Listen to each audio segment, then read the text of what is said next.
सुब्बैया रंग बिरंगी मुर्गियों को एक तरफ एक टोकरी और दूसरी तरफ एक और टोकरी में रखता था।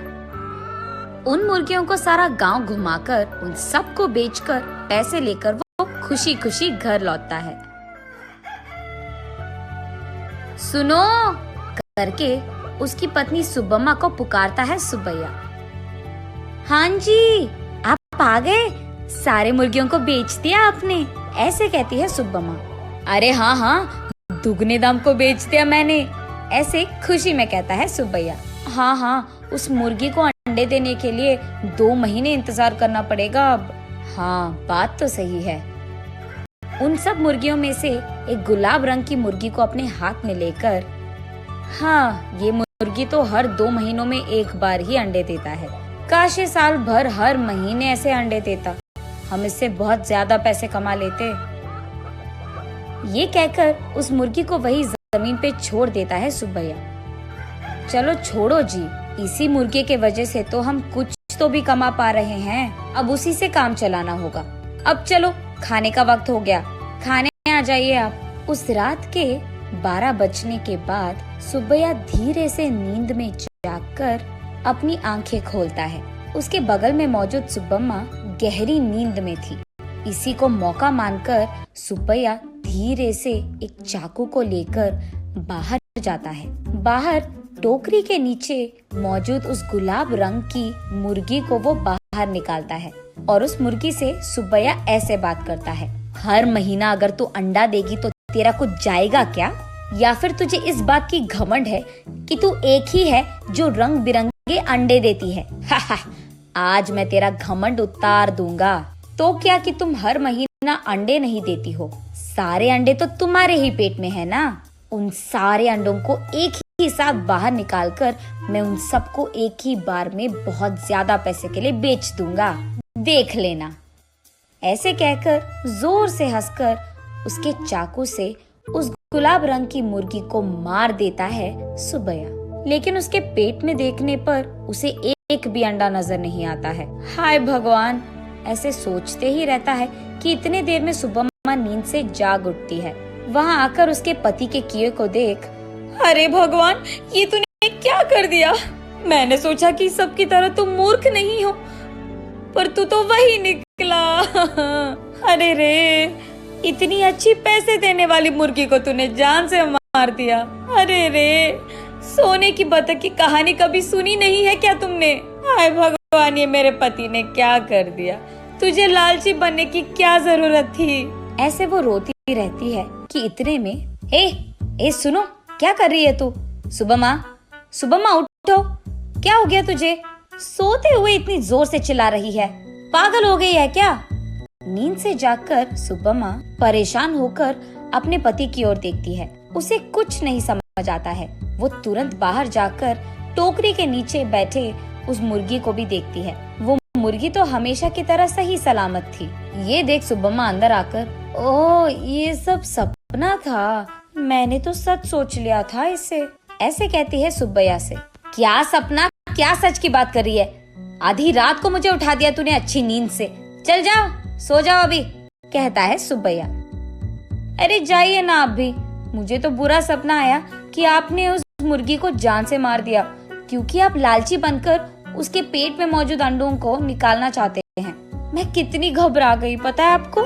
मुझे क्या पता था कि वो सपना है, मैंने तो आपको बहुत डांट लिया, ऐसे कहती है। हाँ, ठीक है। वैसे मैं उस मुर्गी को क्यों मार डालूंगा? मैं क्या पागल हूँ? वैसे मुझे तो हमारा अतीत बहुत अच्छी तरह से याद है। आज अगर हमें चैन की नींद मिल रही है तो वो उस गुलाब रंग की मुर्गी के वजह से ही है। उसको मैं क्यों मार डालूंगा? चलो सो जाओ अभी, तुम और तुम्हारे सपने। ऐसे कहकर सुब्बैया सो जाता है। लेकिन सुब्बम्मा वही बैठकर अतीत में चले जाती है। एक समय में सुब्बम्मा और सुब्बैया दोनों मुर्गियों का व्यापार करते थे। सुब्बम्मा कुछ मुर्गियों को अपने घर के पास ही रखती थी।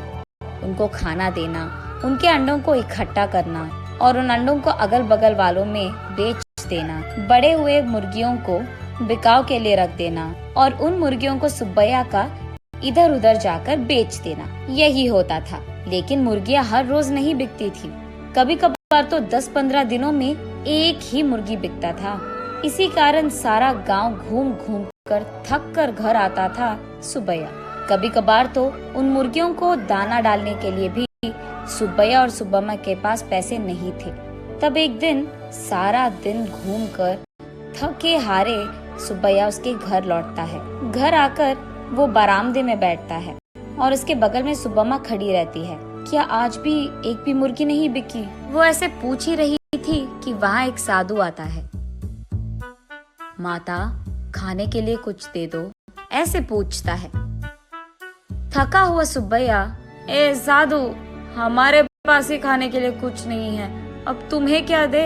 अगर चाहिए तुम्हें तो हमारे पास बहुत सारे मुर्गियां हैं, एक लेकर जाओ, ऐसे कहता है। तब साधु छोटा सा हंसी एक देकर, मुर्गी का मैं क्या करूँगा बेटा, मैं मांस नहीं खाता हूँ, मेरे पास ही एक मुर्गी है, इसको तुम ही पालो, ये लो।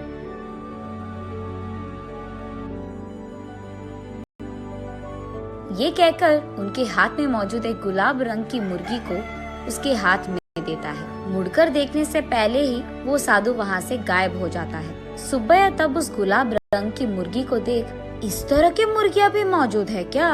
अगर इसी रंग के मुर्गियाँ हमारे पास होंगे तो हम उन्हें दुगने दाम में बेच पाएंगे, ऐसे कहता है सुब्बम्मा को देखते हुए। हाँ चलो ठीक है, अब हमें इस प्रकार के मुर्गी कहाँ मिलेगा? वो साधु मांसाहारी नहीं था इसीलिए दिया उसने, वरना इस रंग की मुर्गी हमारे पास कहाँ से आता? ये कहकर उस मुर्गी को वही एक टोकरी में डालकर वहाँ से चले जाते हैं। अगले दिन देखने पर वो मुर्गी अंडे देता है। ये देख वो दोनों उन सारे अंडों को एक जगह इकट्ठा करके रखते हैं।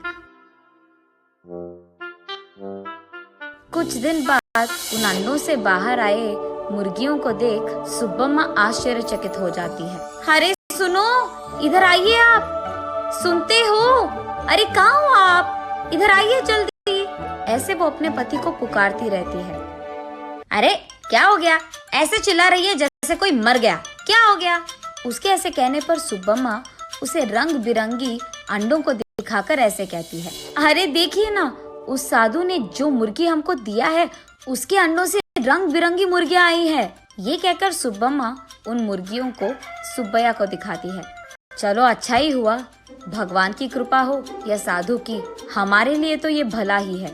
चलो हमारी मुश्किलें तो खत्म हो गई।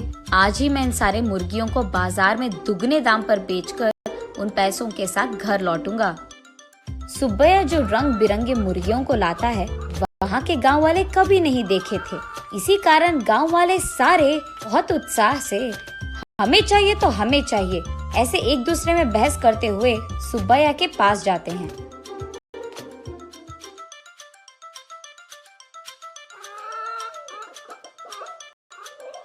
ऐसे वो मुर्गी 1 महीने में सारे दिन अंडे देकर, फिर 2 महीने बिना अंडों के, फिर उसके बाद 1 और महीना सारे दिन अंडे देते हुए रहती थी। अब उन्हीं महीनों में सुब्बैया भी अंडों को जमा करके उन्हें बाजार में बेचता था। ऐसे ही कुछ ही दिनों में पति पत्नी दोनों कमाए हुए पैसों के कारण चैन की नींद सोने लगते हैं। सुब्बम्मा वापस होश में आकर, ओह अब याद आया, सुबह मैं सोच रही थी कि ये मुर्गी साल भर अंडे क्यों नहीं देती है, शायद उसी कारण ऐसा बुरा सपना आया मुझे। ये सोचकर वापस गहरी नींद में सो जाती है सुब्बम्मा।